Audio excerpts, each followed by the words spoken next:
Buenas tardes, hoy es viernes, son las 7:30 y como os habíamos anunciado, hoy vamos a tener a Marc Vergés, que es nutricionista, dietista y mira, ya lo tenemos aquí, el primero. Y hablaremos de polifenoles, de salud intestinal y de muchas cosas. A ver, vamos a invitarlo para que se pueda... Y empezaremos. Al final de la charla podréis hacerle todas las preguntas que las podéis ir haciendo en directo, las preguntas que tengáis, y a medida que podamos pues las iremos contestando. ¿Vale? Vemos por aquí caras conocidas.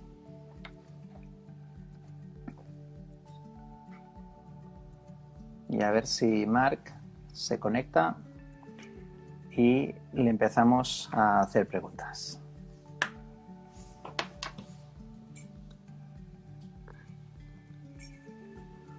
A ver.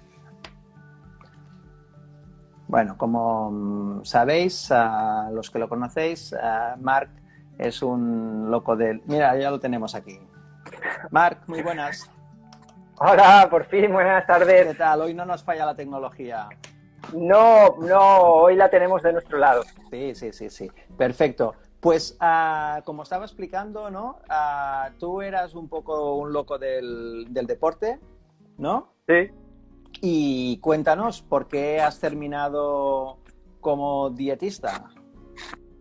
Pues porque en el momento en que empecé ya a tomarme en serio la parte deportiva y empezar a enfocar un poquito por allí mi vida, me puse enfermo.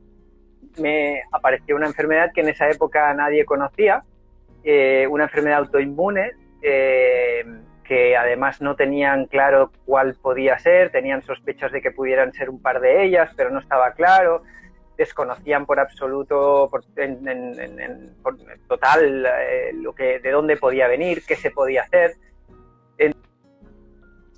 De esa época, pasándolo bastante mal y tomando la determinación que enfocaría mi vida para investigar más sobre el tema, conocer más cosas sobre aquello que me sucedía a mí y ayudar a la gente para que no llegase a la situación por la que yo tuve que pasar, que en ese momento pues llegó a tenerme durante un año entero ingresado en un hospital.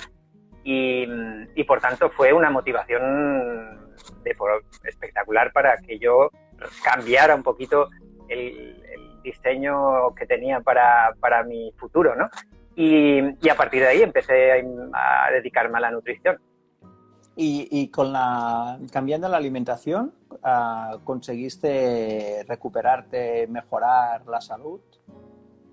Sí, yo me resistía mucho a creerme lo que se me decía, y era que con una enfermedad inflamatoria intestinal o una enfermedad autoinmune daba igual lo que comiese, ¿no? No entraba en mi cabeza. No podía entender que una enfermedad del tubo digestivo no tuviera que, de alguna manera, tener un cierto cuidado con aquello que entraba en ese tubo digestivo.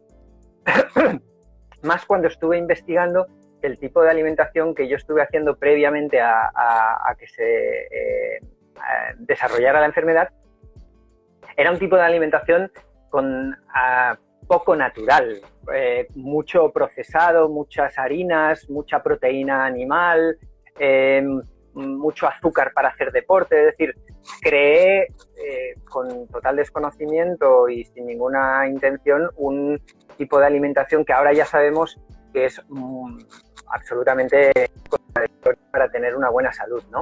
En ese momento había pocos conocimientos sobre el tema, era una alimentación muy aplicada al deporte y en mi caso pues me sentó tan mal que llegué a desarrollar esa enfermedad. Entonces, como me resistía un poco a lo que se decía de que no había que hacer nada alimentariamente, bueno, pues yo seguí investigando y poquito a poco fuimos viendo que eso no era cierto y que realmente hay grandes diferencias entre las culturas que siguen comiendo muy parecido a como siempre ha comido el humano, y las culturas de la civilización moderna, de los países occidentales, de los países llamados ricos, ¿no? Que han pervertido esa alimentación ancestral, esa alimentación que siempre hemos tenido como animales humanos que somos, porque a veces olvidamos un poquito el detalle de que no dejamos de ser animales, ¿no? Por muy tecnológicos que seamos, ¿no? Y a partir de ahí es cuando, investigando cositas y aprendiendo cosas de grandes profesores y profesionales de la nutrición evolutiva y de la medicina evolutiva, bueno, fuimos dándonos cuenta de lo importante que era la microbiota, y que esa microbiota alterada es un patrón que se repite cuando uno desarrolla enfermedades autoinmunes, cuando uno desarrolla alergias, cuando uno desarrolla enfermedades de lo que es la civilización moderna, ¿no? Esa es la gran diferencia entre las civilizaciones que siguen teniendo esa alimentación ancestral y que desconocen por completo ese tipo de enfermedades que nosotros, por desgracia, estamos viendo cada día más y más y más, ¿no? Uh-huh. ¿Y ahora con la alimentación has conseguido controlar tu enfermedad? En cierta manera sí, lo que pasa es que como me hicieron tantas cacharrerías por dentro, me reseccionaron muchas partes del organismo porque no había tratamientos eficaces, entonces lo fácil era ir cortando. Entonces yo digo que por la mitad yo por dentro soy la mitad de lo que eso, ¿no? Las consecuencias que hoy día tengo sobre todo es de todo aquello que se me hizo en ese momento, pero en lo que se refiere a la patología en sí está controladita. Uno de los al hacer un enfoque alimentario diferente, más ancestral, es pasar de ir entre 4 y 6 veces al hospital por mes a hacerlo una cada 2 meses o una cada 3 meses, o como actualmente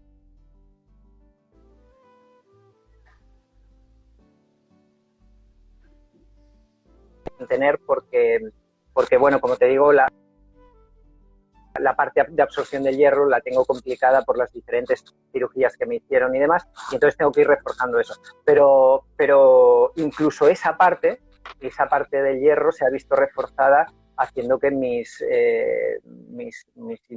digamos, tratamientos con el hierro por vía intravenosa se dilaten mucho, ¿no? Por tanto, sí que puedo hacer una valoración muy positiva. Y luego está el aspecto a nivel de energía, ¿no? O a nivel de sensación de inflamación. Esto es lo que sobre todo marca mucho la diferencia, ¿no?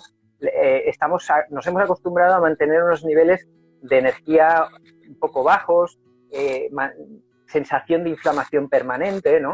Y cuando haces un cambio alimentario de este estilo, todo eso desaparece, se diluye, e incluso eres más capaz de gestionar el estrés de otra manera, ¿no?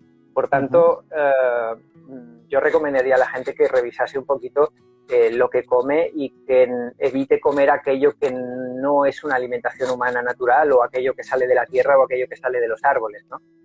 Esa sería un poco mi recomendación. Y hoy un poquito vamos a hablar de todas estas cositas, ¿no? Porque van muy relacionadas, ¿no?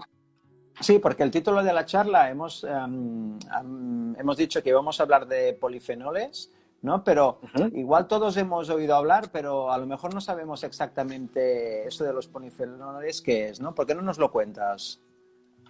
Pues encantado de hacerlo. Los polifenoles, para empezar, no tenemos ni idea aún de cuántos hay. En la totalidad no la tenemos. Hay descritos algo más de 8.000 polifenoles diferentes, ¿no? Y lo que nos falta por aprender.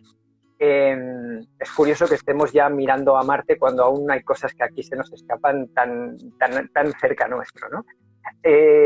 Y con los polifenoles pues estamos aprendiendo muchísimas cosas.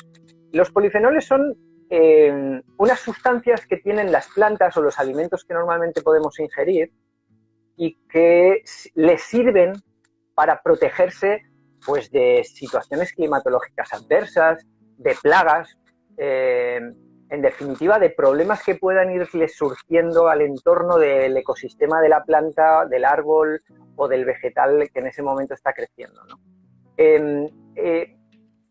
Los polifenoles se producen en mayor cantidad en las plantas, en las frutas o los vegetales, cuanto más adversas son las situaciones en este crecimiento que tienen, ¿no? Y por eso los alimentos que crecen a grandes altitudes, con un frío importante, con unas condiciones climatológicas muy adversas, tienen mayor riqueza de polifenoles, ¿no? Por tanto, vamos a decir que cuanto más difícil le es la situación a la planta o al vegetal, más defensas va a crear, y esas defensas luego van a nutrirnos a nosotros, es decir, nosotros nos vamos a beneficiar, ¿no? Se caracterizan los polifenoles por ser muy antioxidantes, entre otras cosas. Y eso a nosotros nos va muy bien, y sobre todo a los que vivimos en un mundo muy loco, muy rápido, muy de ciudad, ¿no? Porque nos oxidamos mucho. Entonces, oxidarse es inevitable y además es incluso algo necesario en cierta manera, pero oxidarse demasiado es un problema. Y por tanto, hemos de combatir un poco ese exceso de oxidación. Y estos antioxidantes nos ayudan a pues eso, controlar un poquito esa oxidación, que en realidad es un envejecimiento acelerado. Es decir, tener demasiada oxidación es envejecer mal. Es envejecer mal, y eso también lo estamos viendo en nuestra sociedad, ¿no? Tenemos mayores de 60 años polimedicados y eso no es normal. Cuando vemos otras culturas, esas enfermedades que obligan a medicar a nuestros mayores no existen. Y por tanto esos polimedicados tampoco existen, ¿no? Entonces, alguna cosa estamos haciendo mal. Y por tanto hay que hacer una reflexión de cómo alimentarnos de otra manera, ¿no? Cómo enriquecer nuestros platos. Y una forma de enriquecer nuestra dieta y nuestros platos y mejorar nuestra salud es introduciendo mucha variedad y la máxima cantidad de polifenoles, ¿no? Los polifenoles los podemos de alguna manera intuir o sospechar a través de los colores de los alimentos.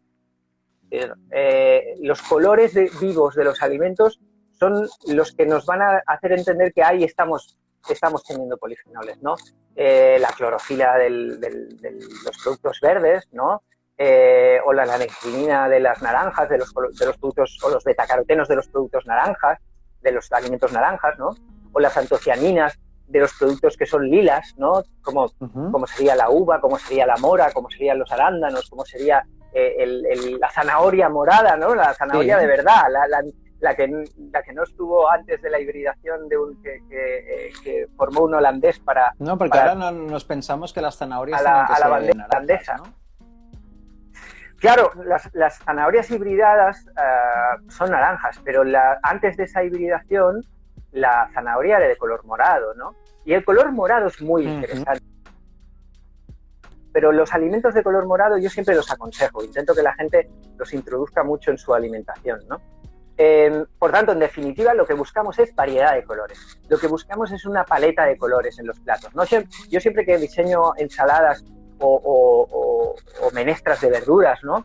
Intento buscar que por lo menos haya 4 colores diferentes, ¿no? Bien diferentes, para aportar esa riqueza, esa variedad de polifenoles, que además es lo que vemos que en las poblaciones ancestrales y que en las poblaciones que viven más años y mejor siguen haciendo. Es decir, cuando tú ves, por ejemplo, cómo es una comida en Okinawa, una comida tradicional en Okinawa, ves aquella bandeja de pequeños platos de diferentes colores que son un espectáculo visual, ¿no?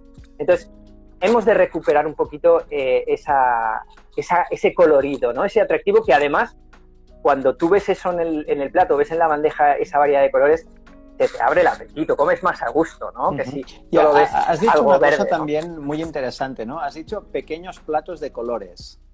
No, pero has dicho pequeños. No has dicho platos gigantes, ¿no? Claro. Eso es verdad, hay que comer menos. Estamos acostumbrados a la abundancia, ¿no? Estamos acostumbrados a la sobrealimentación, ¿no? Fijaros, pensar que ahora nuestros oyentes piensen en alguien que conozcan que tenga 100 años o más.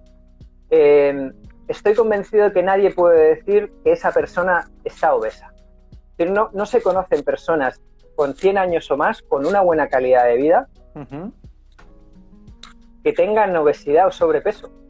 Todos están más bien delgaditos, ¿no? Entonces, los humanos somos animales que vivimos muy bien en un poquito de penuria, que llamo yo, ¿no? Es decir, con un poquito de déficit calórico. Un poco por debajo de lo necesario. Exactamente, ¿no? Lo que dicen los japoneses Hari Hachibu, ¿no? No llenar del todo el estómago siempre, quedarte con un poquito de... Oye, comería un poco más. Pues no comas un poco más. Quédate así. Está muy bien, ¿no? Que además te vas a levantar con más energía y te vas a levantar con más ganas de hacer cosas rápidamente y no vas a tener tanta pereza de estar activo, ¿no? Que al final lo que queremos es estar activos, pero además queremos estar activos e independientes y autónomos cuando somos muy mayores. No queremos depender de los demás. Y si queremos llegar a mayores con una autonomía y una salud buena, tenemos que empezar a hacerlo ya, ¿no? Sí, no se puede empezar a los 80, ¿no? Siempre se puede empezar, claro bueno, que sí, ¿no? Es pero siempre, nunca es tarde. Pero si lo hacemos antes, ya nos acostumbramos antes y luego no nos supone tanto esfuerzo. Venga, ahora ya sabemos qué son los polifenoles y ya nos has dado unas pistas para encontrarlos. En el título de la charla de hoy también hablábamos, ¿no? Había la palabra microbiota. ¿Cómo lo relacionamos, ¿no? ¿O qué relación hay entre polifenoles y microbiota? Pues los polifenoles nos estamos dando cuenta, y hasta no hace mucho no lo veíamos así, que actúan como una especie de prebiótico. ¿Qué es esto de prebiótico? Vale, prebiótico, otro concepto, ¿no? El prebiótico es nada más y nada menos que el alimento que necesitan nuestros bichitos amigos del intestino para vivir. Es su comida, ¿no? Y entonces resulta que estamos viendo que estos bichitos amigos que dependen de nosotros y nosotros de ellos, que quede muy claro esto, si nuestros bichitos están enfermos o lo pasan mal, nosotros vamos a enfermar fácilmente. Por tanto, misión y objetivo de estos bichitos que tenemos, ¿no? en nuestro intestino, una manera de cuidarlos es dándoles estos polifenoles, porque de polifenoles hay grandotes, hay de una estructura grandota y hay polifenoles más pequeñitos. Los grandotes son comida para ellos, se los comen, y por tanto los aprovechan mucho y además les produce diferentes situaciones positivas comer este tipo de alimentos, estos polifenoles.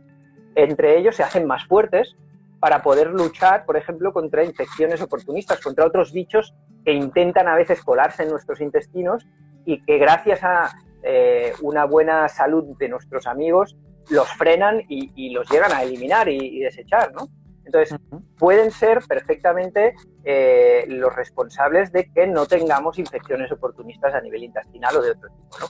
Pero por otro lado, pueden hacer que estos polifenoles de diferentes tipos se conviertan en sustancias que podemos aprovechar. Porque muchas veces estos polifenoles, tal y como están, tal y como vienen de los alimentos, no los podemos aprovechar. Eso es no son aprovechables. No se pueden. Entonces, gracias a que ellos intervienen, gracias a que ellos los modifican o que parcialmente se los comen y nos dan un resultado diferente de producto, podemos conseguir efectos muy, muy, muy positivos, ¿no? Si no,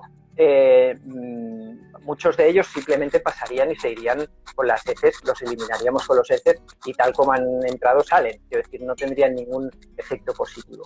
Y por tanto es gracias a ellos que podemos obtener unas ciertas ventajas, luego explicaré algunos ejemplos muy concretos, y luego por otro lado, el hecho de darles esos polifenoles de forma continua favorece, ayuda a que estas bacterias que están en nuestros intestinos se queden sin problemas, porque si no se pueden perder adherencia, lo que se llama la adherencia intestinal, y por tanto los podemos perder. Y esa es la gran diferencia también que vemos cuando analizamos la microbiota de las culturas ancestrales o de culturas por ejemplo, de Okinawa o de los Hadza o de otras tribus que siguen haciendo esa alimentación que antes comentábamos respecto a nosotros, ¿no?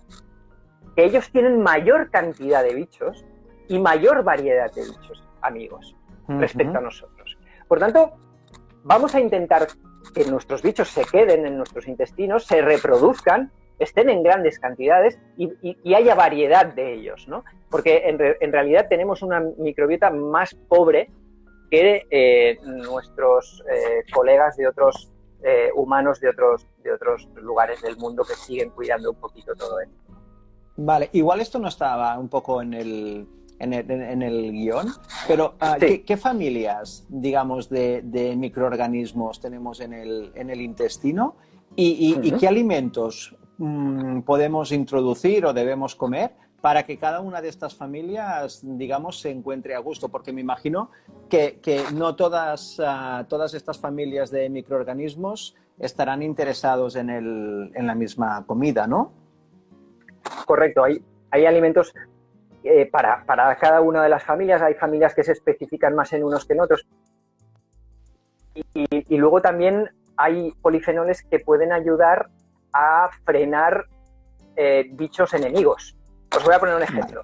Mira, ya como sois kombucha, tengo que hablar de los polifenoles del té. Venga. Utiliza el té y evidentemente los microorganismos que hay en el kombucha ya se aprovechan de las catequinas que tiene el ST. Por tanto, ese es un aspecto interesante. Ya cogen, ¿no? Entonces pasan dos cosas, que vamos a beber una bebida rica ya en microorganismos fuertes, que están a gusto porque han obtenido las catequinas, que son los polifenoles del té, pero es que además han transformado esas catequinas en sustancias que también van a ser interesantes para cuando lleguen en nuestros intestinos. Esas mismas catequinas y pitocatequinas que se forman en esta conversión del kombucha y cuando llegan a nuestro intestino, por ejemplo, van a ayudar a frenar al Helicobacter pylori, por ejemplo, o al Staphylococcus aureus, ¿no? Que son bichillos malos, ¿no? O la salmonela, esta la conocemos más, supongo que a la gente que nos está oyendo le suena mucho más, ¿no? O al virus de la gripe, el Epstein-Barr o la hepatitis C, ¿no? Y se sospecha que también nos ayuda, por ejemplo, con el problema del COVID, ¿no? Faltarían estudios que acaben de corroborar esto, pero las sospechas van en esa dirección, ¿no? Parece ser que podría atenuar la infección y que podría disminuir las graves consecuencias que uno tiene cuando padece la infección. Falta aún estudiar mejor este tema, pero parece ser que va por ahí. Entonces, cuando tú das estas epitocatequinas, no estás fastidiando a tus microorganismos, les ayudas a que estén más fuertes y encima lo que estás haciendo es frenando esos que no serían para nada amigos nuestros. O otro, lo que se llama este tipo de, que por cierto, muy interesante, aprovechar la piel de los cítricos. Nos estamos olvidando de la piel de los cítricos. Ahí es donde hay muchos polifenoles. Y incorporemos la piel de los cítricos en nuestras comidas. Se suele utilizar en repostería. Pero oye, encima de una ensalada, un poquito de piel de limón rallada o de kumquat, ¿no? O los kumquats enteros en una ensalada, ¿no? O encima de una crema de hinojo, ¿no? Es decir, recuperemos un poquito cositas interesantes. Volvamos a intentar al aprovechamiento que hacían nuestras abuelas y nuestras bisabuelas con todo lo que era comida. Y en ese sentido recuperemos la piel de los cítricos, que tienen rutina y quercitina, por ejemplo, que van a inhibir la Escherichia coli, que es patológica, o la Serratia marcescens, o que van a mejorar la adherencia del Lactobacillus rhamnosus, que forma parte de los bacterioidetes. Los bacterioidetes son un grupo de microorganismos, una gran familia de microorganismos, que nos van a ayudar a metabolizar mejor las cosas, es decir, a que las aprovechemos mejor cuando pasan a sangre, pero además van a ayudar a frenar la inflamación. Oye, esto es una pasada. O sea, sabemos que este grupo de microorganismos pueden combatir la posible inflamación que hayamos producido en una comida que no haya sido la más adecuada, ¿no? O cuando hemos tomado algo de alcohol que se produce esa inflamación, ¿no? Entonces, producir un efecto continuo de aporte de polifenoles en la dieta va a tener consecuencias positivas que ni nos imaginamos, ¿no? Uy, perdona, que me están llamando. Rechazar la llamada. Más ideas. A la gente le encantará saber que los taninos del chocolate, yo estoy seguro que ahora mismo hay mucha gente pensando, hombre, chocolate, qué bien, ¿no? Los taninos del chocolate o de la uva van a aumentar también en 4 semanas, los estudios dicen que en 4 semanas, un mes, aumentarán determinados microorganismos como la prebotela, los lactobacillus, los enterococos, que van a ayudarnos a tener un equilibrio intestinal y que van a ayudarnos a mejorar muchísimo nuestra entrada de calorías en el organismo. Van a ayudar a que sea difícil que cuando hacemos algo incorrecto nos perjudique, cuando tomamos más calorías de la cuenta nos engordemos fácilmente. Es decir, van a ayudar a que tengamos capacidad reguladora cuando no estamos haciendo algo adecuadamente, ¿no? Por tanto, fíjate qué cantidad de ejemplos te puedo dar. O los flavonoles de las cebollas, sobre todo si son moradas, ¿no? Aquí es donde venía del tema morado, con las antocianinas que te comentaba, ¿no? Ese color morado produce lo que se conoce como, voy a decir una palabrota, pero es lo que se conoce como fermentación maloláctica, ¿no? Tú de fermentación sabes mucho y sabes por dónde voy, ¿no? Entonces, esa fermentación que tú estás reproduciendo en kombucha, cuando haces kombucha, parecida, se puede producir en el intestino gracias a este tipo de polifenoles. Y cuando tú produces este tipo de fermentación o de pH, ¿no? de acidez en el intestino, sí, digamos que sería el Wonderland, ¿no? Sería el lugar perfecto para vivir para nuestros intestinos, ¿no? Y por tanto, van a estar más a gusto, van a desarrollarse mejor y van a producir un efecto directo en nuestra salud potente y que nos va a ayudar a envejecer bien, ¿no? Que al final es lo que queremos, no un slow aging, ¿no? Un envejecimiento bueno y evitar, evidentemente, cualquier problema que nos pueda venir de fuera, ¿no? Bueno, nos van haciendo preguntas por aquí y luego al final ya te las paso y las contestamos. Y luego, que a veces hemos hablado de la relación entre el intestino y el cerebro. ¿Cómo va todo esto? ¿Cómo cerramos este círculo? ¿Cómo funciona? Bueno, es que esto es una pasada. Precisamente antes os hablaba de los bacteroidetes, sí, familia de Lactobacillus, por ejemplo, y Bifidobacterium, ¿no? Son de esa familia, ¿no? Sabemos que cuando estamos comiendo este tipo de sustancias, las verduras, las frutas, ¿no?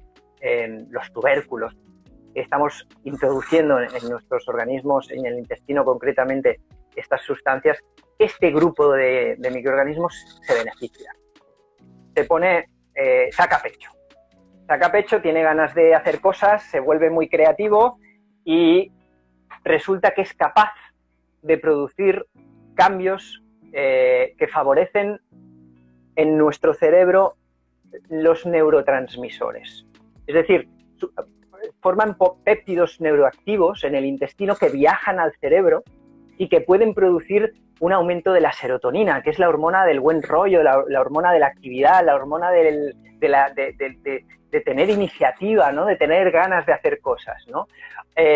Y por tanto, sabemos, y aquí se ha abierto una nueva línea de estudio en que podríamos conseguir mejorar depresiones y mejorar la ansiedad a través de mejorar esa microbiota intestinal para que crezcan estas familias de bacterias que a su vez produzcan estos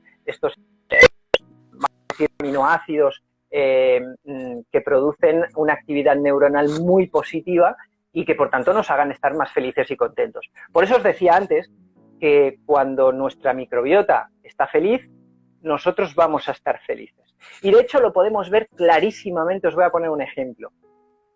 Recordaros ahora un momento en el que hayáis tenido un episodio de gastroenteritis. Emocionalmente os quedáis chafados. Es decir, cuando uno tiene un proceso de gastroenteritis, por muy alegre y positivo que sea, su umbral de felicidad, de positividad, de tal, baja en picado, ¿no? Y luego te recuperas y evidentemente, si las cosas las has hecho bien, pues no hay ningún problema, ninguna consecuencia. Pero para que veáis realmente el impacto directo que puede tener pues un episodio negativo a nivel de microbiota y al revés, ¿no? Los episodios que podemos utilizar positivamente o los alimentos que podemos utilizar positivamente para crear una mente feliz, una mente positiva, una mente con ganas de hacer cosas, ¿no? Que al final es lo que queremos también, ¿no? Estar contentos y estar activos.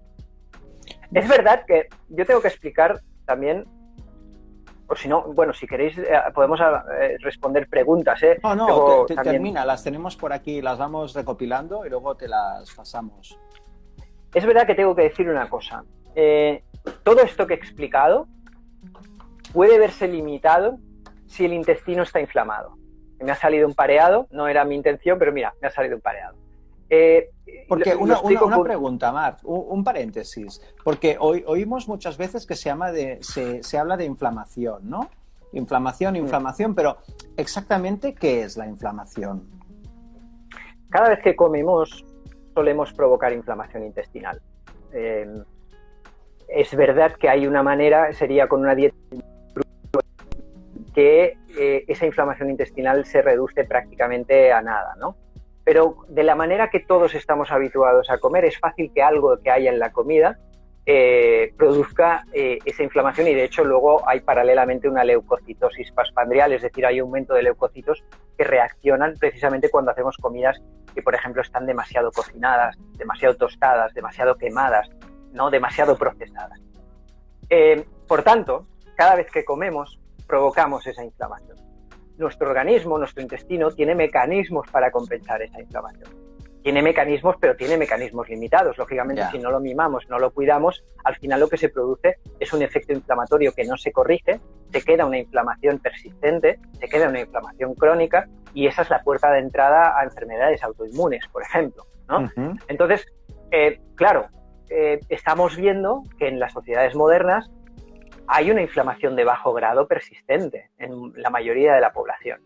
Esa inflamación de bajo grado persistente puede hacer cosas que despisten a la hora de tratar determinadas situaciones. Por ejemplo, os voy a poner el ejemplo de la osteoporosis, ¿no? Hay muchas mujeres que cuando toman los polifenoles de la soja, ¿no?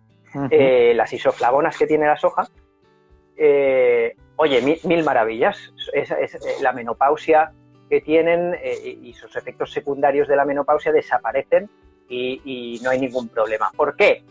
Porque las isoflavonas que han tomado han sido convertidas por nuestra microbiota en un producto que se llama Equol y en enterolactona y enterodiol, que lo que hacen es un efecto antiinflamatorio por un lado y un efecto remineralizante del tejido óseo por otro lado. Por tanto, aparte de evitar los sofocos, encima ejercen un efecto positivo en su sistema esquelético, ¿no? En sus huesos. Problema. Inflamado, no se forma Equol. Y por tanto, te vas a encontrar mujeres que te dirán, oye, a mí las isoflavonas de la soja no me han hecho nada. Y ahí es cuando te encuentras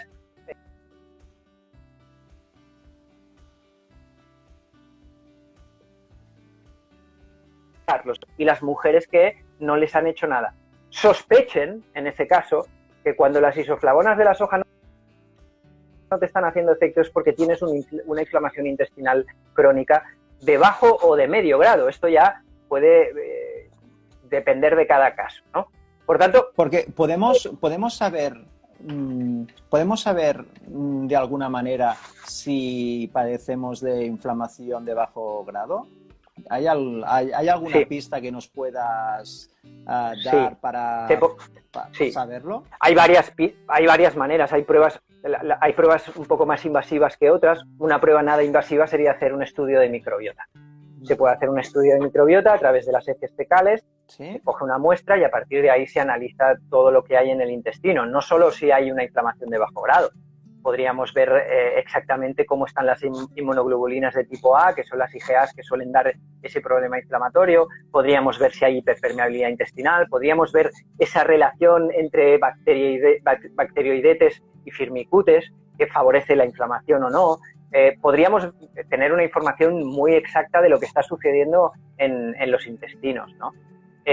Luego, podríamos valorar a través de una colonoscopia. El médico podría intentar hacer una valoración de la colonoscopia o simplemente a través de las heces también con la calprotectina, ¿no?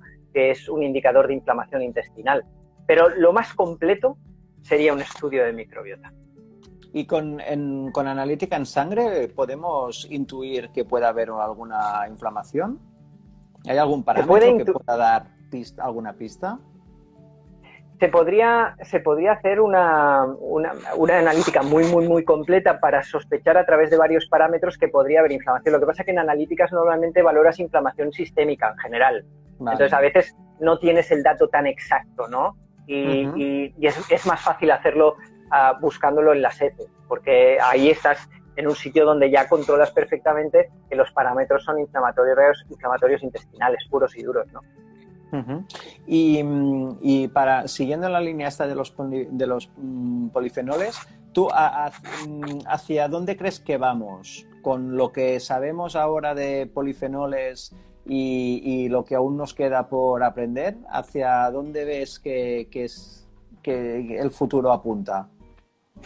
Pues yo creo que ya se está empezando a hacer, ya se está empezando a aprovechar un poquito lo mismo que se hace con kombucha, es decir, se están empezando a pensar ya en fermentaciones con plantas de todo tipo. Podemos estar hablando de cúrcuma, jengibre, podemos estar hablando de diferentes plantas medicinales, ¿no?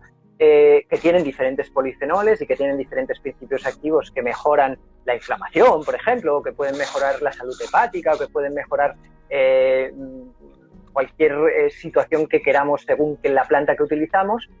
Y se están haciendo fermentaciones para obtener simbióticos que van a originar mejoras en la salud a través de estos mecanismos que comentábamos. Es decir, facilitar que los principios activos sean muy disponibles para nuestros organismos, enriquecer la microbiota que tenemos empobrecida y, por tanto, crear un efecto directo e indirecto para mejorar nuestra salud, haciendo que sean cosas en el futuro. Tendremos pues el simbiótico para mejorar la depresión, que será un psicobiótico, lo que se conoce como psicobiótico, ¿no? O el que será para las articulaciones porque tengo una inflamación articular, o el que será para mejorar una intervención que me han hecho de cirugía y que mejore una mejor cicatrización, ¿no? Es decir, tendremos una línea en ese sentido que será una línea muy interesante porque no tendrá efectos secundarios y realmente será muy seguro y muy selectivo, ¿no? Muy a la carta, ¿no? Por ahí va a ir. Y yo creo que además... ¿Y cuánto nos falta para que llegue este futuro? ¿Que nos lo pintas también? Ya se está... Por ejemplo, ya tenemos en Cataluña, por ejemplo, ya hay empresas que están haciendo productos de este estilo y yo estoy convencido que kombucha, en vuestra kombucha, que yo sé que tenéis muchas inquietudes en ese aspecto, va a innovar, va a querer innovar, va a querer aportar. Vosotros ya estáis utilizando kombuchas con jengibre, estáis utilizando kombuchas con hibiscus. Quiero decir, ya habéis abierto esa puerta. Ahora simplemente es intentar conseguir resultados con estudios, concentraciones elevadas de los principios activos en los productos que se estén haciendo y a partir de ahí lanzarlo como algo ya estudiado, seguro y avalado por la medicina, ¿no? Muy bien, Marc. Pues no sé si te has dejado alguna cosa más de los polifenoles. Si no quieres añadir ninguna cosa más, lo que podemos hacer es te vamos pasando las preguntas que nos han hecho por aquí. Y, estupendo. Adelante. Venga, a ver. Tú has comentado que el té verde tenía polifenoles. ¿Hay algún tipo de té que tenga más polifenoles que otro? ¿Dónde los encontraríamos? Si queremos un té rico en polifenoles... El té verde, el té matcha, tienen este tipo de polifenoles, esas catequinas, epitocatequinas que comentábamos, pero, por ejemplo, el té negro tiene taninos, que es otro tipo de polifenol, y los taninos del té negro no están tan presentes en el té verde, ¿no? Por tanto, hablaría de que estos dos representan un poquito, en el lado de las catequinas, el máximo de catequinas estarían en este té matcha, y en el lado de los taninos el té negro sería por excelencia el rey, ¿no? Ahora que sacas el tema de los taninos, por aquí me habían hecho una pregunta a mí, en concreto que preguntaban si para hacer kombucha se podía hacer kombucha sin té, ¿no? Y bueno, nosotros lo que sabemos es que Básicamente el té para hacer kombucha se utiliza por varios motivos, pero uno de ellos, aparte del aporte de minerales y los polifenoles que podamos aportar y todo eso, necesitamos que el cultivo de levaduras y bacterias que tenemos en la kombucha se nutra de los taninos. Entonces, no podemos hacer kombucha con ninguna infusión que no lleve taninos. Por ejemplo, con rooibos no se puede hacer kombucha porque el rooibos no tiene taninos. Y entonces, si vamos haciendo ciclos de kombucha con rooibos, a los pocos ciclos vamos a ver que la madre, el Scooby, no se reproduce, ¿vale? Y ese kombucha va perdiendo potencia con los ciclos. Cosa que no pasa o con el té, ¿no? Que a medida que tú vas haciendo a diferentes ciclos, la madre no pierde potencia ni el cultivo. Con rooibos, por ejemplo, no se puede hacer. Lo que sí que se puede hacer es con otras hierbas que aporten taninos, como puede ser, yo que sé, el tomillo, el romero, la María Luisa o cualquier planta que aporte taninos. ¿Vale? Paréntesis, sí. Yo supongo que esta pregunta, porque me pasa con algunos pacientes, ¿no? Tiene que ver con pacientes que gestionan mal la teína, la cafeína, es decir, tienen una sulfatación lenta, tienen una parte hepática que no les funciona de forma activa y por tanto les afecta mucho, ¿no? Entonces, yo soy de esos, es decir, yo me tomo un té a partir de las 3 de la tarde o un café a partir de las 3 de la tarde y nos podemos ir de fiesta hasta las 3 de la mañana porque no me voy a ir a dormir. Pero sí se podría, corrígeme si me equivoco, pero sí se podría hacer con una variedad de té que no tenga esa teína, como el kokicha, por ejemplo, ¿no? Que sí tiene taninos, pero vale, que la teína que tiene es anecdótica, ¿no? Entonces, probablemente, con el desconocimiento que tengo sobre elaborar kokicha, creo que sí sería factible utilizar una variedad de té Nosotros ahora de ese estilo. estamos haciendo pruebas, ¿eh? Ahora mismo tenemos pruebas en el laboratorio y se está reproduciendo, estamos haciendo kombucha sin té. Y el cultivo crece. Otra cosa es el sabor que pueda tomar, ¿no? Porque como tú sabes, claro, cuando nosotros hacemos té, cuando hacemos té, pues tiene sabor a té. Cuando tenemos una kombucha, pues ya no te recuerda al té, ¿no? Yo siempre pongo el ejemplo de la sidra, ¿no? La sidra ya no sabe a manzana, porque tú sabes que viene de las manzanas, pero el sabor que tiene la sidra ya no tiene nada que ver con el producto original, ¿no? Y lo mismo pasa con la kombucha. Sobre el papel, con todo lo que lleve taninos, se puede hacer kombucha y luego la práctica, pues cada uno puede ir viendo si le encaja más el sabor o le encaja menos. Vale, porque por aquí, ¿no? Creo que había más preguntas, ¿no? Que si nos preguntaban que si la kombucha quita el sueño, ¿no?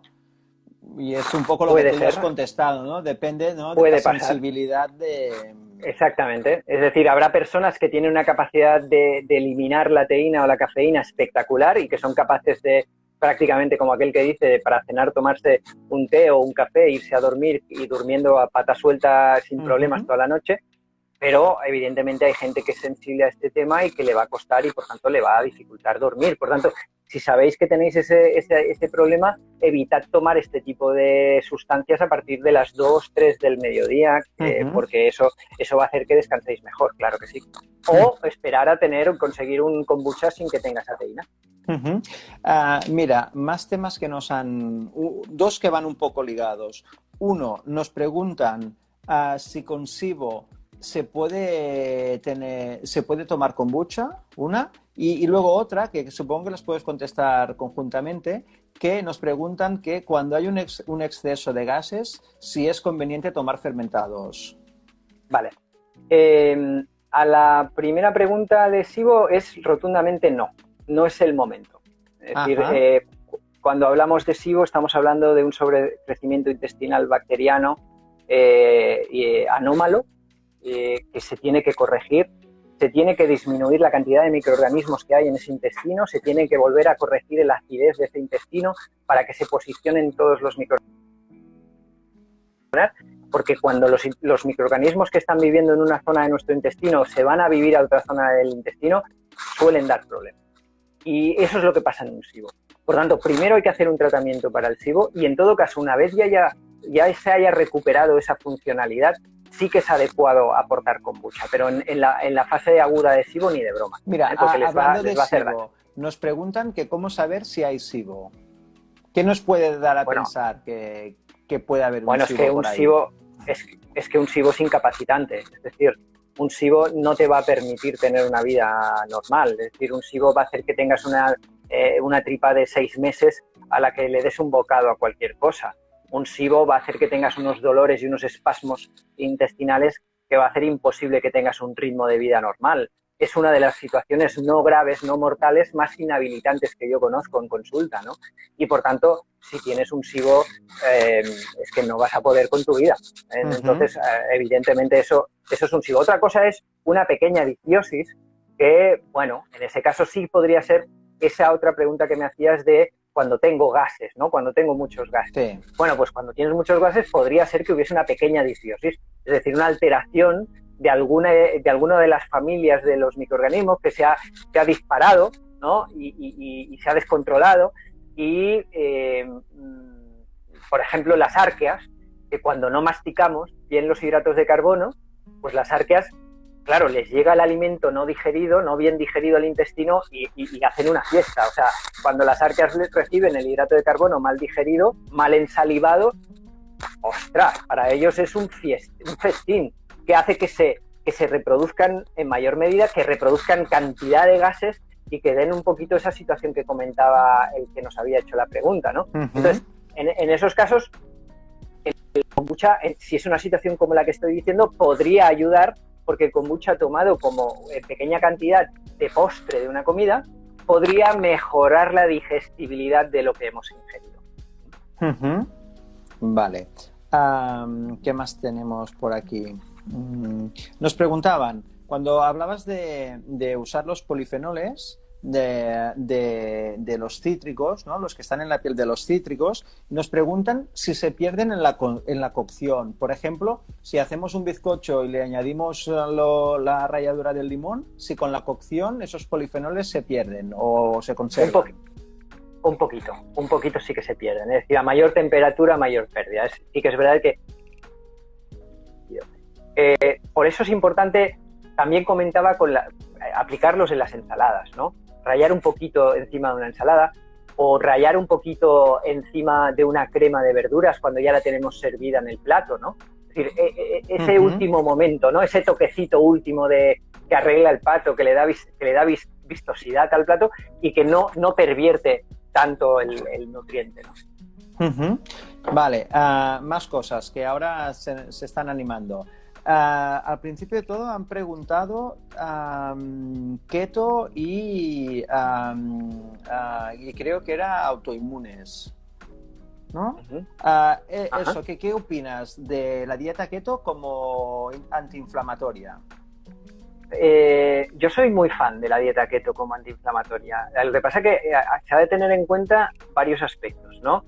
Es decir, no es lo mismo hacer keto con una tranquilidad y con una calma y con un ritmo de vida de buena gestión del estrés que hacer una keto con un estrés elevado cuando tienes tiroides tocadas. Entonces, quiero que quede claro que ahora voy a generalizar, pero que puede haber situaciones particulares en las que una keto no sea adecuada. Lo bueno que tiene la keto también es que el organismo va a responder negativamente cuando la keto no le sienta bien. Es decir, cuando alguien lleva un tiempo, sí que es verdad que cuando empiezas una keto puede haber la gripe cetogénica, puede haber efectos un poquito secundarios durante unos días al principio de ir a hacer dieta cetogénica cuando antes no la habías hecho. Pasado ese primer tramo de efectos secundarios, entras en una fase en la que sí te adaptas y luego, a partir de cierto tiempo, cada uno es diferente, puede pasar que el cuerpo te diga, oye, basta de keto, ¿no? Basta de keto, ¿no? Y por tanto, te lo va a hacer saber, te vas a encontrar muy agotado, no no vas a tener energía, no vas a tener sensaciones buenas y vas a tener que abandonar, ¿no? Pero hay personas, sobre todo en esto también estoy observando yo, que tiene mucho que ver con la línea ancestral de la que derivas, ¿no? Que se adaptan muy bien a la dieta cetogénica. Claro, no es lo mismo tener ancestros que vienen del norte del planeta, ancestros que habían tenido que hacer un tipo de alimentación en la que realmente encontrar hidratos de carbono era un milagro casi, sobre todo en épocas de glaciación, y por tanto tuvieron que adaptarse a una dieta absolutamente cetogénica porque no había otra manera, que tengas genes que vengan de tus ancestros que venían del trópico, que tenían muchísima más facilidad para, evidentemente, obtener hidratos de carbono en su dieta de forma habitual. Por tanto, también hay un aspecto genético que puede influenciar positiva o negativamente a que estés bien adaptado a la dieta cetogénica. Pero si tenemos en cuenta una enfermedad tan complicada como es la enfermedad de Crohn, a nivel inflamatorio me refiero, algunos estudios, los brotes más complicados de Crohn han mejorado con este tipo de enfoque alimentario, podríamos sospechar que con inflamaciones menos severas también funciona, ¿no? Y así lo estamos viendo en muchos pacientes, ¿no? Pacientes que siempre se han notado inflados, pacientes que siempre se han notado de alguna manera pesados, de alguna manera que no acaban de encontrarse bien, pasándose a la dieta cetogénica, han encontrado una dieta de la cual no se quieren marchar, ¿no? Y luego, por otro lado, está teniendo mucha moda, con mucho interés más que moda, porque la dieta cetogénica ya no se puede hablar de que sea una moda. La dieta cetogénica no sé, es algo tan antiguo que me da un poco de grima oír cuando se habla de moda, ¿no? Está teniendo mucho interés el sector del deporte, el sector profesional deportivo, ¿no? Es verdad. Porque tú que dominas el tema deporte, ¿no? Porque siempre hemos visto que para ser deportista hay que comerse un plato de macarrones antes del partido, ¿no? ¿Esto está cambiando? Esta parte concreta que tú acabas de decir, a medias. Es decir, sí que se aconseja un refit, que se llama, o una recarga de hidratos de carbono previa, el día 24 horas antes de la competición, si estamos hablando de una competición.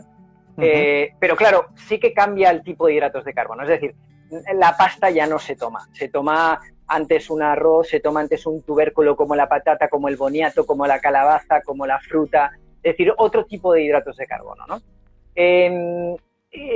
Pero claro, lo que sí ha cambiado es, antes que todo eso, y es mantener la dieta cetogénica durante los entrenamientos, ¿no?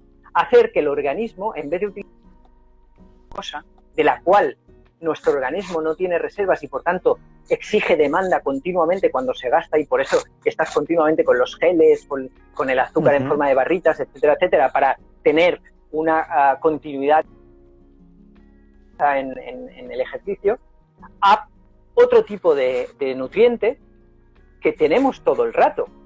Es decir, que aunque yo me lo aporte externamente tomándome unos huevos y un aguacate, ¿no? Sin el aguacate, voy a seguir teniendo grasa en mi interior que servirá como energía, como gasolina. Y por tanto, no voy a depender tanto de ir tirando de alimentos el ejercicio. Y además, la ventaja es que en el momento en que a una persona que se ha convertido en ceto o keto le das un hidrato de carbono, es un cohete. O sea, su organismo se vuelve un cohete, reconoce otra vez ese hidrato de carbono, pero lo aprovecha y lo nota infinitamente más. Por tanto, digamos que en deportes de resistencia, sobre todo, el interés por el tema de la dieta keto está aumentando porque los resultados de muchos deportistas están siendo muy buenos.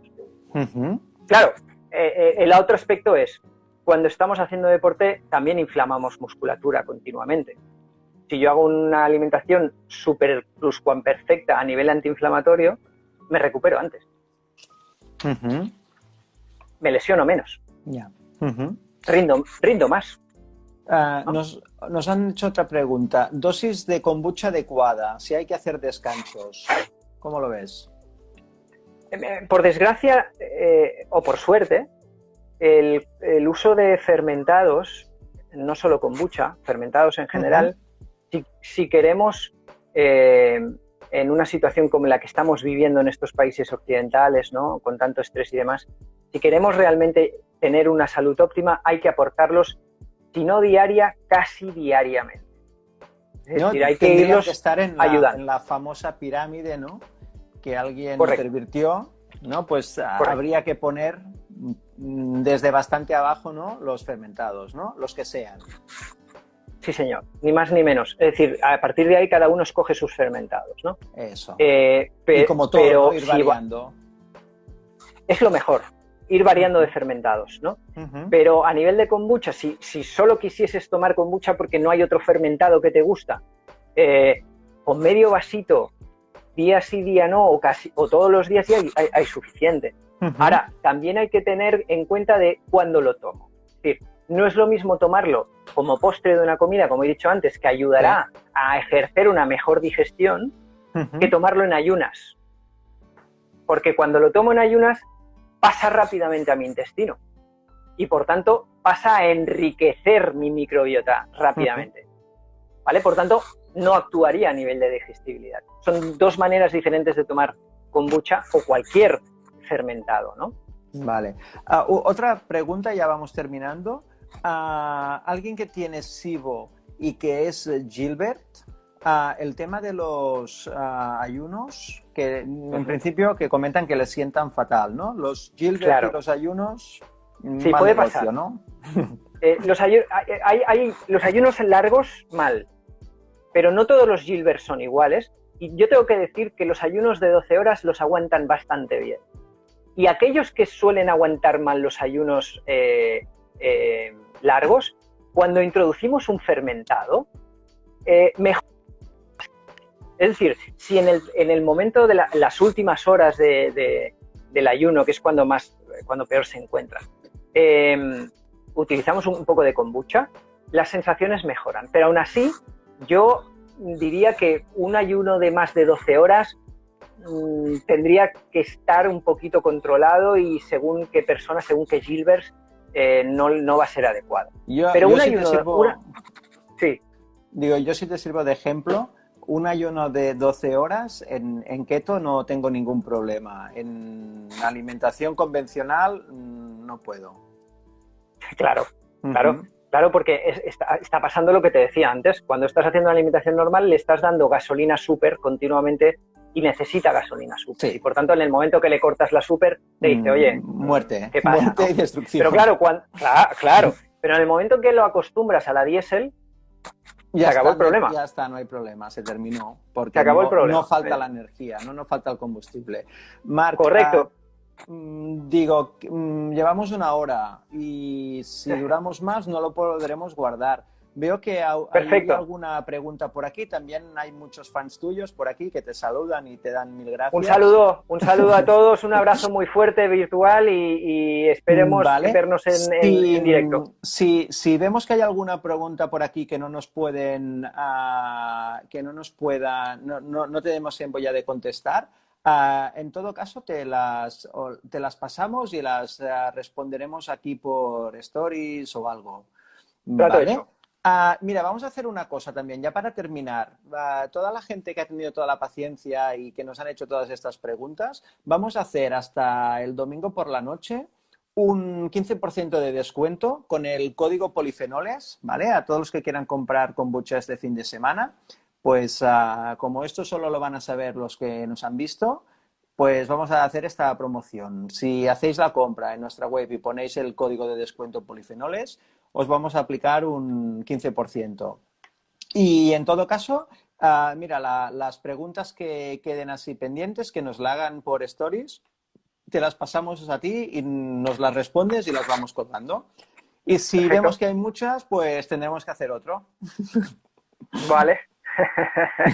Un abrazo a todos, saludos. Cuidaros mucho. Perfecto. Pues venga, un saludo también a todos y nos vemos por aquí por las redes. Venga, hasta otra. Hasta luego. Hasta luego. Gracias.